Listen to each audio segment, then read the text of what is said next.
नहीं अकरम, मैं नहीं छोड़ूंगी इन लोगों को। बुलाओ इनके मैनेजर को। लैब का मैनेजर कहाँ है? रिलैक्स। नहीं अकरम, रिपोर्ट्स आज हमारे पास हैं। मैं नहीं छोड़ूंगी। जी मोहतरमा, फरमाएं, आप क्यों इतना शोर मचा रहे हैं? यहाँ पे पेशेंट्स हैं, ये क्लिनिक है, डॉक्टर कंसल्ट कर रहे हैं और आप इस कदर चिल्ला रही हैं। अच्छा, अगर मैंने आपको अपने चिल्लाने की वजह बता दी ना तो आपके होश उड़ जाएंगे। और अगर मैंने अपना मुंह खोल दिया तो 2 मिनट में आपकी यहाँ से छुट्टी हो जाएगी। ये क्या कह रही हैं? मैं समझा नहीं आपकी बात को। आज से 4 महीने पहले मेरी बहन ने आप ही के लैब से टेस्ट करवाए थे।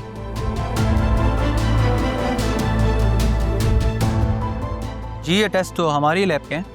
तो ये टेस्ट फेक हैं, जाली है, जाली। ये आप क्या कह रही हैं? ऐसा कैसे हो सकता है? हमारे कंसल्टेंट शहर के बेहतरीन डॉक्टर्स हैं। तो इस रिपोर्ट का कोई रिकॉर्ड क्यों नहीं है आपके पास?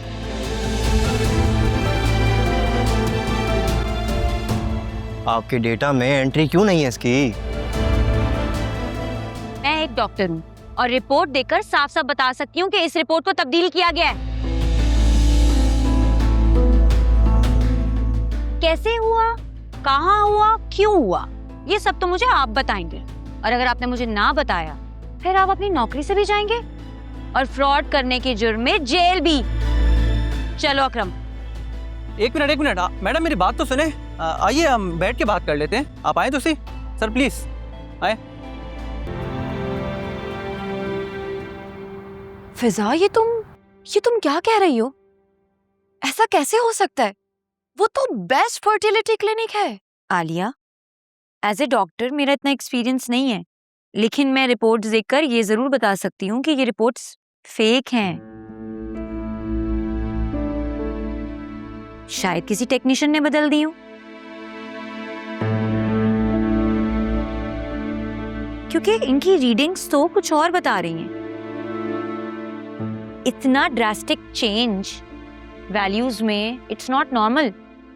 क्या पता किसी ने कॉपी पेस्ट कर दिया हो।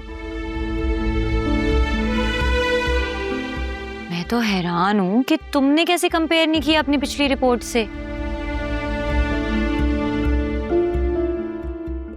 आंखें बंद करके तुम्हें ऐसे यकीन नहीं करना चाहिए था। कैसे हो सकता है? वो क्लिनिक, वो डॉक्टर। शाज़मीना तो खुद उस डॉक्टर के पास जाती है। तुमने शाज़मीना से इस बात का जिक्र किया?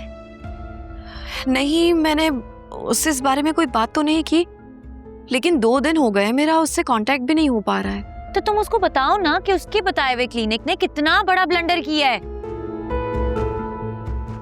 और प्लीज कल तुम मेरे साथ हॉस्पिटल चलो। मैं कल तुम्हारे दूसरे टेस्ट करवा रही हूँ, मुझे नहीं पता। ठीक है, मैं भी शाज़मीना से कांटेक्ट करने की कोशिश करती हूँ। ठीक है।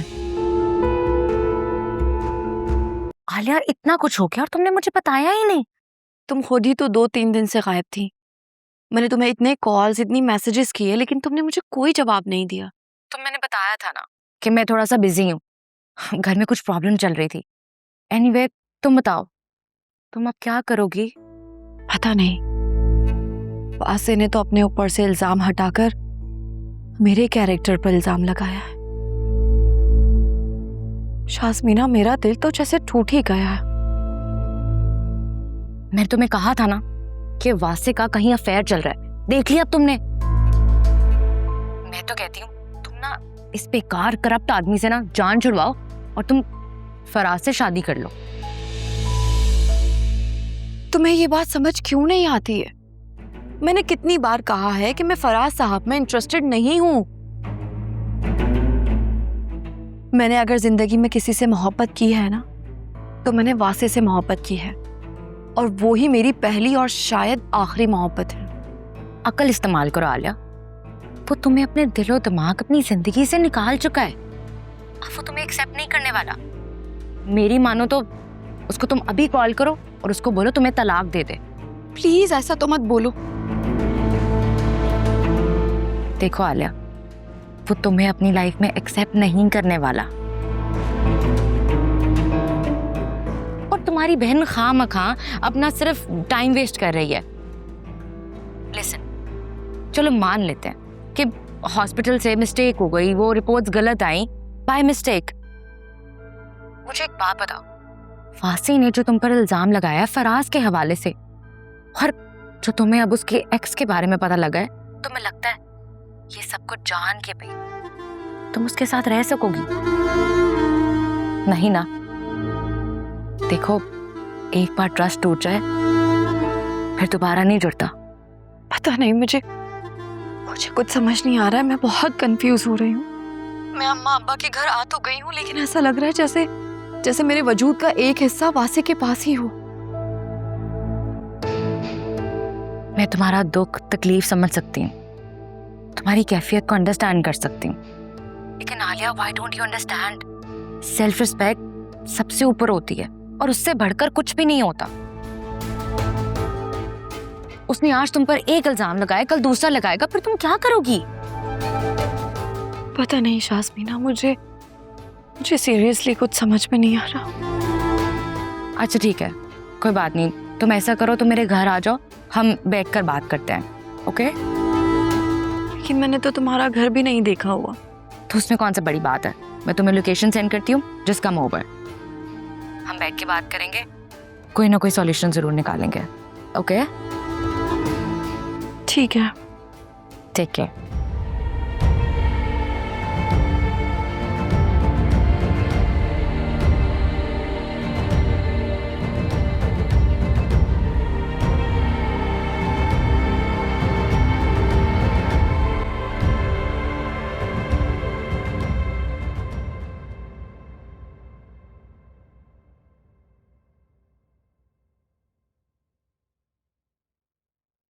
आज जिंदगी में पहली बार तुम्हारी भूख उड़ी है।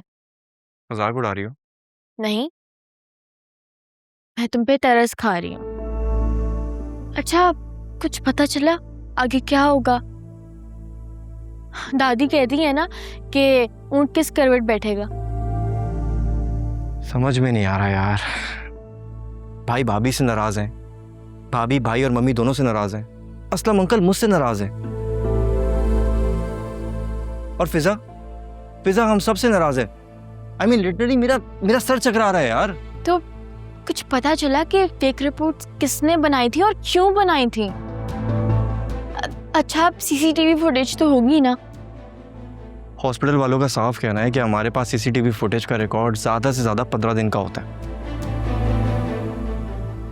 अब हमारी किस्मत देखो, अनफॉर्चुनेटली 4 महीने में 6 से ज्यादा मुलाजिम रिजाइन करके जा चुके हैं। अब हॉस्पिटल वाले भी अपनी जगह सही है ना यार, हम हर किसी के लिए तो इन्वेस्टिगेशन नहीं कर सकते। हॉस्पिटल वालों ने पूरी कोशिश की हमें पैसे खिला के मुंह बंद कराने की, लेकिन फिजा है, तुम जानती हो उसे। फिजा ने जो तमाशे किए, जो सुनाई, अब इससे ज्यादा हम क्या कर सकते हैं यार। तो इसका मतलब कि अब कुछ नहीं होगा? नहीं, ऐसी बात नहीं है। फिजा ने भाभी को राजी कर लिया, वो जाएंगे किसी डॉक्टर के पास, उन्होंने अपॉइंटमेंट ले लिया। बट बात यहाँ खत्म नहीं होती ना यार जुनैरा। दोनों को लगता है कि दोनों किसी और में इंटरेस्टेड हैं। एक तो ये फरिया भाभी का पीछा नहीं छोड़ रही है, हनीमून में भी उनके पीछे चलती फिरी। हाँ याद है मुझे, तुमने बताया था एक बार। मुझे समझ में नहीं आ रहा कसम से, मेरा और फिजा का क्या बनेगा। अच्छा, फिजा आयरलैंड जा रही है स्कॉलरशिप पे। हाँ तो देखो, मैं तुम्हें ये मशवरा दूंगी कि तुम भी उसके साथ आयरलैंड चले जाओ।